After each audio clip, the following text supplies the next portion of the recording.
the icon of the American West, a symbol of strength and endurance, the Mustang.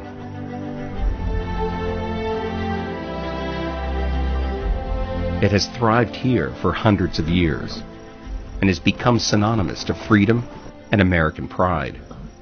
However, it has not always been that way. 1492, the year Christopher Columbus arrived from Spain to the West Indies. With him, he brought domesticated horses.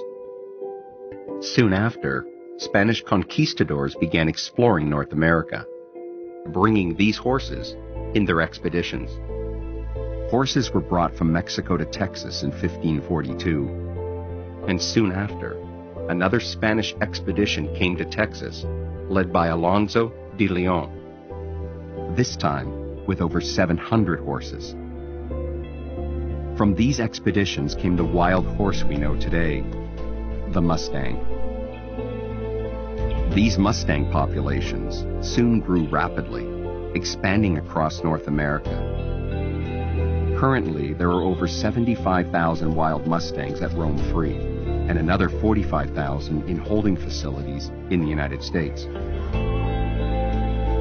These horses now compete with native wildlife and cattle ranchers for food and water. There's not enough natural predation to keep the numbers in balance. And so we have to do methods to reduce the number of growth, or we run into these boom and bust scenarios, which are not good for the horses and not good for the range. We also have to think about all the other animals that depend on the habitat. We manage the habitat for the wildlife species, and there's everything from deer, elk, to sage grouse, Gunnison sage grouse, all of these different species that depend on the same habitat. While they may not eat the same things, habitat destruction through overgrazing can have very negative second and third order effects that can damage the range to irreparable levels. This measurement determines how many animals can exist without damaging the rangeland ecosystem. In some areas where the horses aren't managed, the damaged ecosystem affects the horses themselves. Food and fresh water become scarce, and the horses suffer. On Cumberland Island off the coast of Georgia, horses were released into the wild to fend for themselves. Due to the lack of management, the population of these horses has surpassed what the ecosystem can provide, and in turn, they suffer. Across America, there are certain environments that can support the ever-expanding horse populations, while places like Cumberland Island cannot. This leads to a national controversy of removal. Horses have been seen to have deep emotional connections to those around them, with humans and their species alike. So removal can prove to be quite stressful. There's this sweet little she was a sorrel mare named Matawa, which means dear one. Every time we ever had a roundup, Matawa's babies got taken off, which was hard, and everyone but one. And she comes into the trap with her stallion, Silver, as usual, and here she is with her baby. And they're in the trap all day, milling around. And at the end of the day, they said, of course, Silver and Matawa get to go because they're older, but we will keep her baby because this baby's very adoptable. Well, all the horses go flying out of the trap, the ones that get released, except for Matawa. She left, but she didn't leave the area. She paced on the outside of the pen, and her little foal paced with her. And my friend that was with me said, when they put that little one in the horse trailer, Matawa's going to drive that horse trailer out here, that mare's going to follow that trailer. I bet she is. She's going to go to the cattle guard. And I said, do you think so? And she said, I do. And I said, I can't watch this then. I'm going to go to Monument Rock and help set up the trap for tomorrow. She gets to Monument Rock. About an hour later, she's crying. And she said, she did it, Marty. She chased that trailer all the way to the cattle guard with you. And it's like, yeah, and they don't have feelings, and we do this to them. You know, it's just, it's sinful. It's just, it's criminal. This raises the question, how do we manage these icons of the American West? Some argue that the most economical way of managing these populations is euthanasia. However, the term euthanasia is used loosely, as many of these horses are brought to slaughterhouses and killed for products such as pet food. A very important part of this champion's diet is meat. That's why we feed him Friskies. The principal ingredient is lean red horse meat, the best you can buy. The U.S. stopped slaughtering horses for human consumption 10 years ago, and less horses are being shipped to Canada and Mexico for slaughter as ever before. The last 3 slaughterhouses were closed in 2007.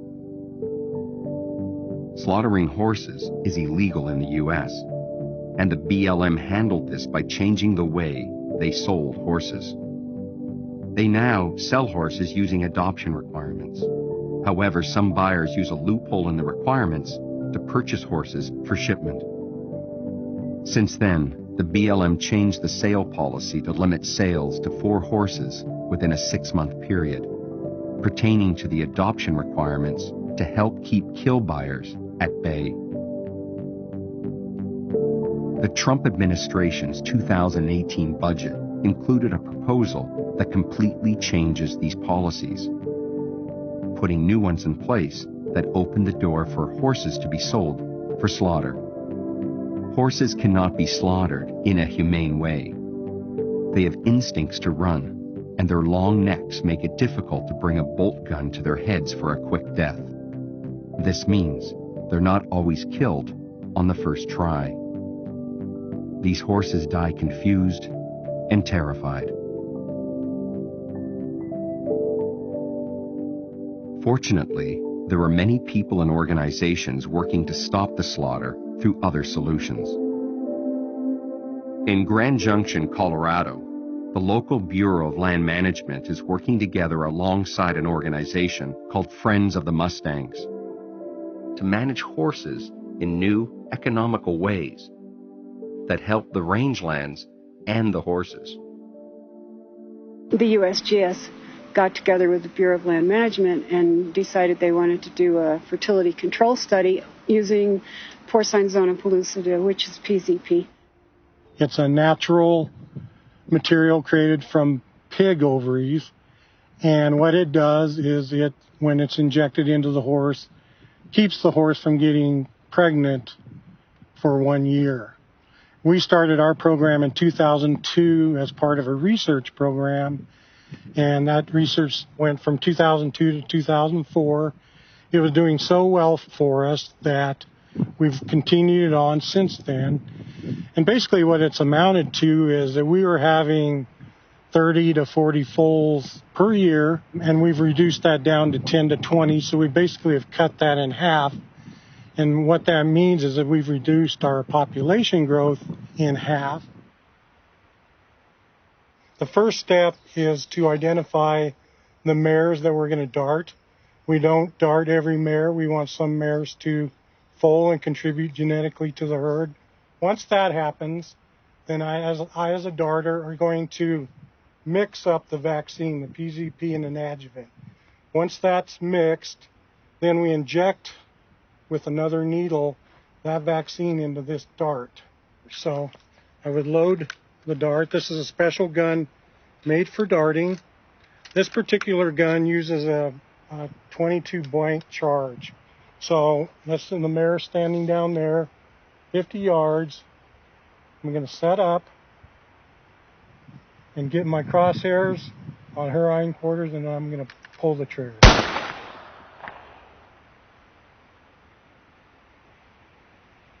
I'd like to say let's keep working on finding ways to control the population so we won't have to have gathers or roundups, and let every horse that's born on the range live there and die there. Some argue that Mustangs do not need humans to manage them, but here in Grand Junction, the Bureau of Land Management helps care for these horses, even though they are wild. The BLM will often go out and clear the brush to create pastures for them to graze, and set up water stations so the horses have access to fresh water during the winter and dry seasons. Treated mares can live 5 to 10 years longer than untreated mares due to the absence of stresses from pregnancy. It was proposed to use the contraceptive on Cumberland, but federal funding was withdrawn as some island residents complained. The Little Book Cliffs Wild Horse Range of Grand Junction proves that with just a little help, horses can live wild, healthy, and free. However, PZP is not the only solution.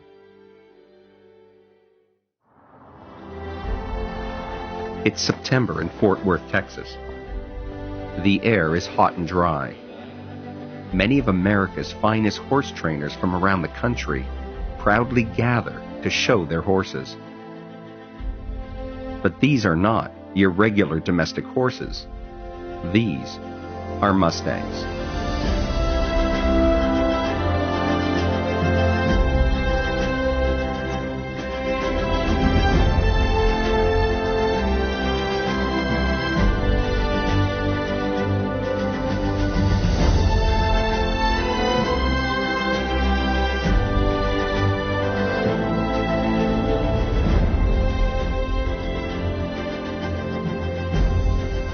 "100 days ago, these horses were brought from the wild.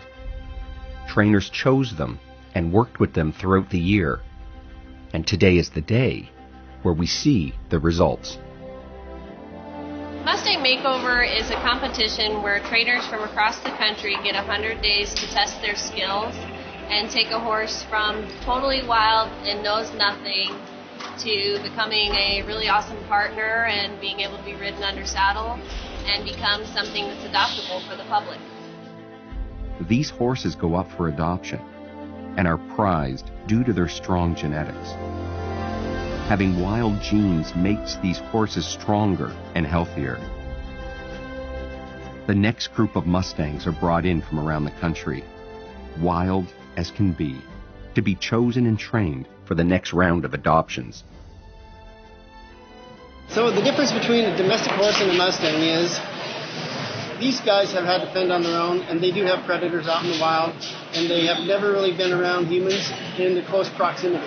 So they're pretty strong, and once we can get them to trust us, you can go leaps and bounds and do whatever you want. They just basically turn into a domestic horse. So that's the difference, getting the trust and respect of a Mustang. A lot of people think that a wild Mustang can never be domesticated. Realistically, it is no different than a horse. He was born in the wild, raised in the wild. He has to learn to run from predators. He's got to learn to see when there's danger. He needs to learn to fend for water. He's not spoiled to the point where he gets to have everything catered to him like a domestic horse. Domestic horses, from the time they hit the ground, we feed them, we grain them, we pet them. We just smother them. So we spoil them in a sense.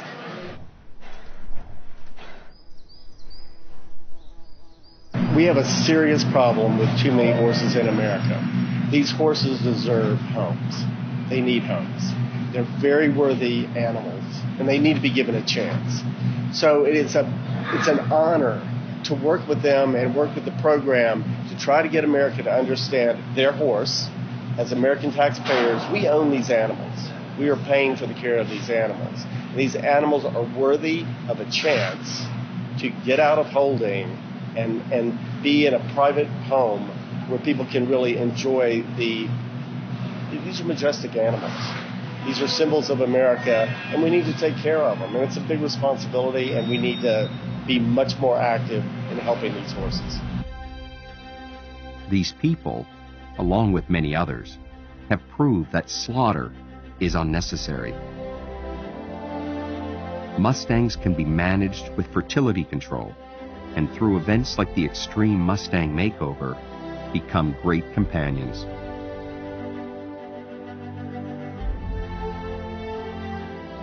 What will become the fate of the Mustang? The Mustang is a symbol of the American West in all of its natural and awe-inspiring glory. Killing these beautiful creatures will leave a deep red stain on the hands of America for generations to come. We need to be a voice for the voiceless and stop this slaughter. Man is not the only animal that wants to live in freedom and peace.